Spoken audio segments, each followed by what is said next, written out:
Hey everybody. All right. Well, this is kind of a pain of a video to make. I I'm doing these videos because first of all, it's a lot of fun. It's a lot of fun communicating with you guys, but it's also kind of I think of like a positive experience for me. So I just had a tournament. If you guys have been following any of my videos, I just had a tournament and I just played really, really bad. I ended up shooting 80. Usually, actually, I think the last qualifier for this qualifier, 3 under qualified, and my qualifying site 2 over qualified. So it was a hard golf course, and I was like, you know what I want to do? I'm going to make a video explaining how I think this happened because this isn't the first time I've ever played bad. I've played bad many, many times. I've had many, many successes and many, many failures on the golf course. But it's nice to take a step back when you're frustrated and think about how this happened and how we could maybe prevent it in the future. So I was really thinking about this all day. Literally, all I did today was just work out and then just think about like, how does something like this happen? How can I be shooting 68, 68, 68, playing well, and then go ahead and shoot 80? And I know that everyone's had this frustration.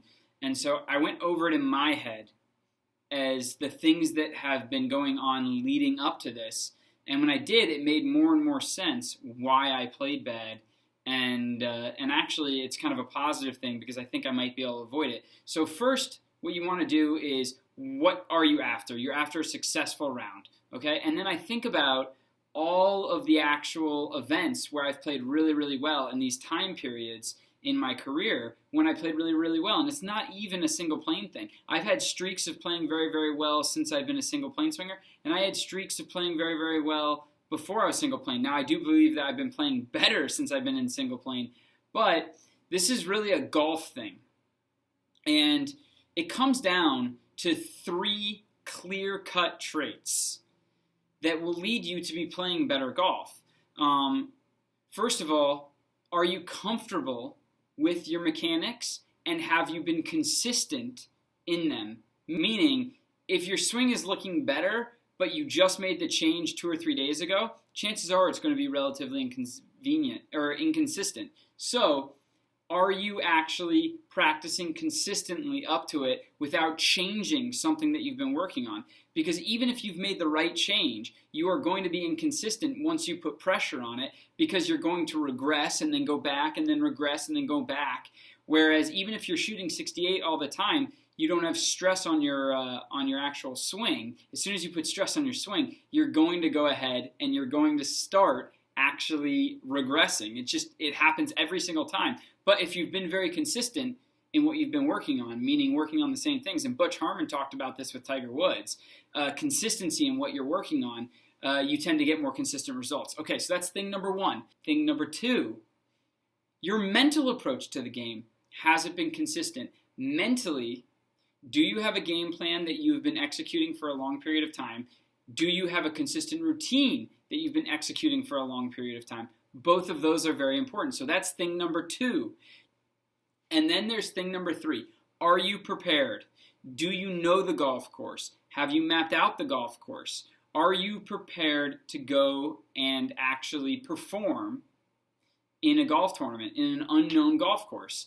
And so really, at this highest level, the answer to all 3 when you're going into a competition should be yes, yes, and yes.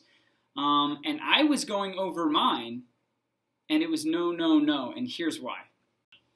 All right, so thing number 1 that I always say, have I been consistent in what I've been working on, and assuming that my swing is not screwed up. Now, my swing wasn't screwed up before, but there was a few things that I found to be structurally incorrect. You know, I'm a big-time single-plane guy, but this is something that I've been doing, and it's so nice to reflect on this, but something that I've done, and you guys may do this too, leading up to a match, if there's something that I think is wrong, I'll tend to try to fix it, right? And that's the worst time you could fix something.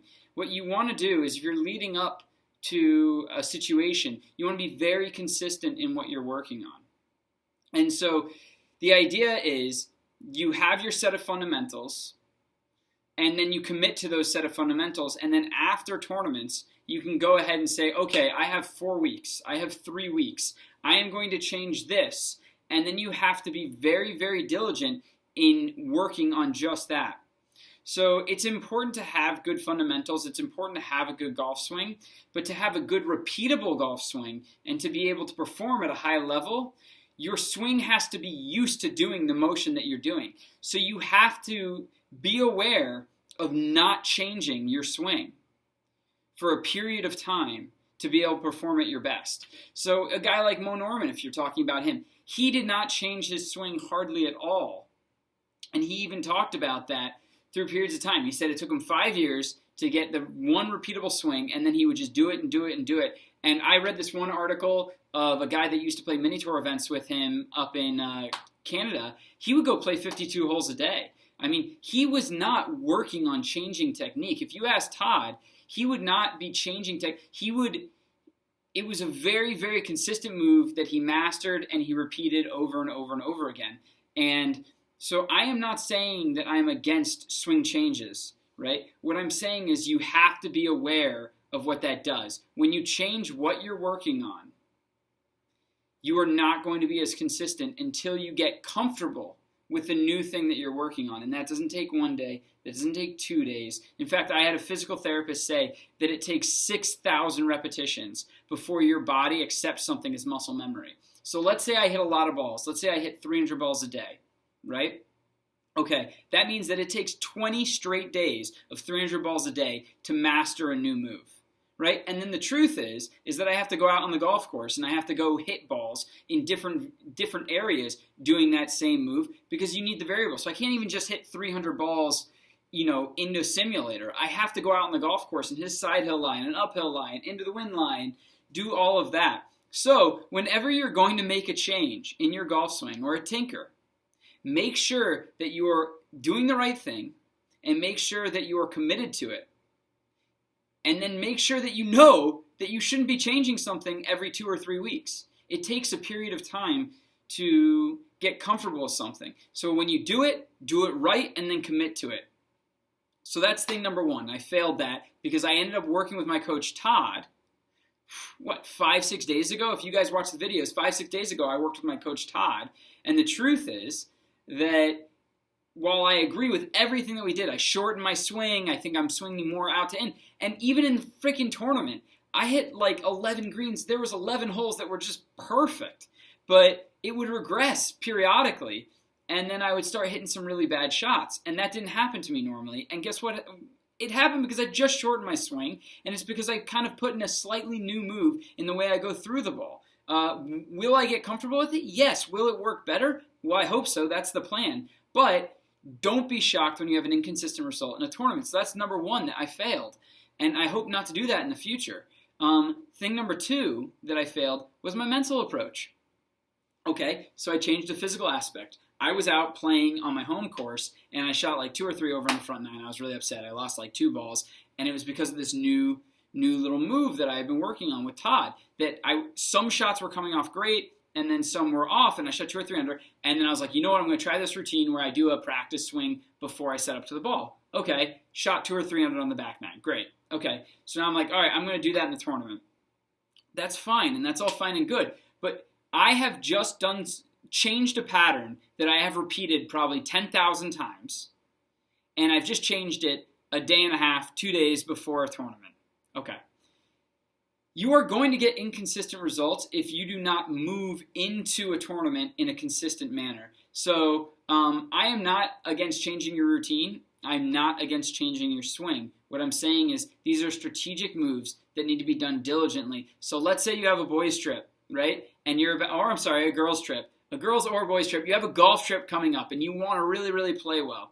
Well, if it's 2 months before, go see your pro. Go work on your swing, right? But what you need to do then is you need to understand 6 weeks before that you are going to only work on that one move and that you're going to be consistent in the way that you work on that one move.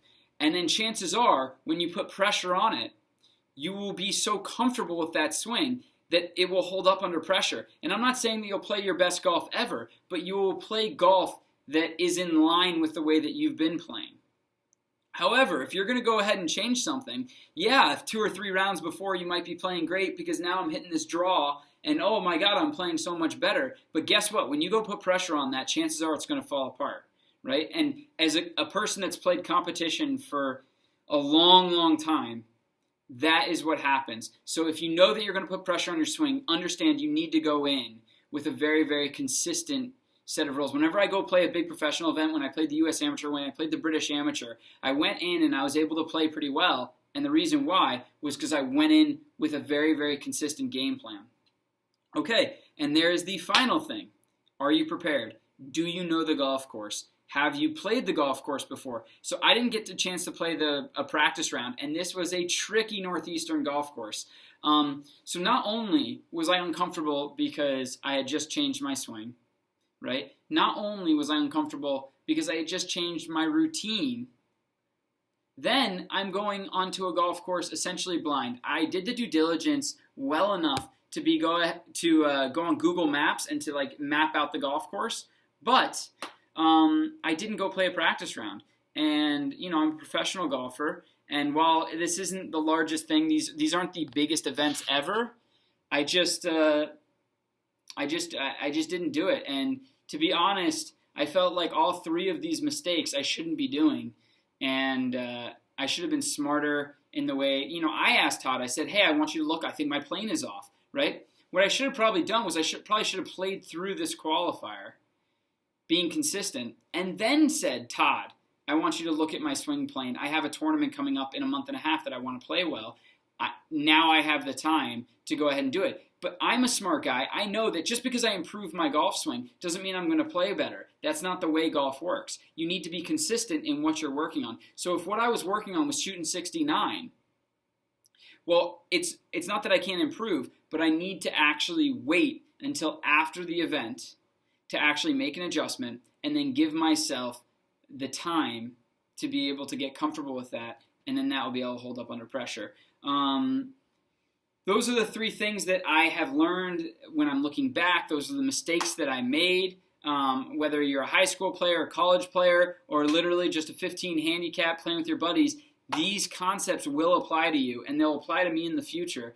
And I'm actually very grateful to be making videos now, because I don't think that I thought things through and was able to figure out why I was failing. And I think I do this a lot.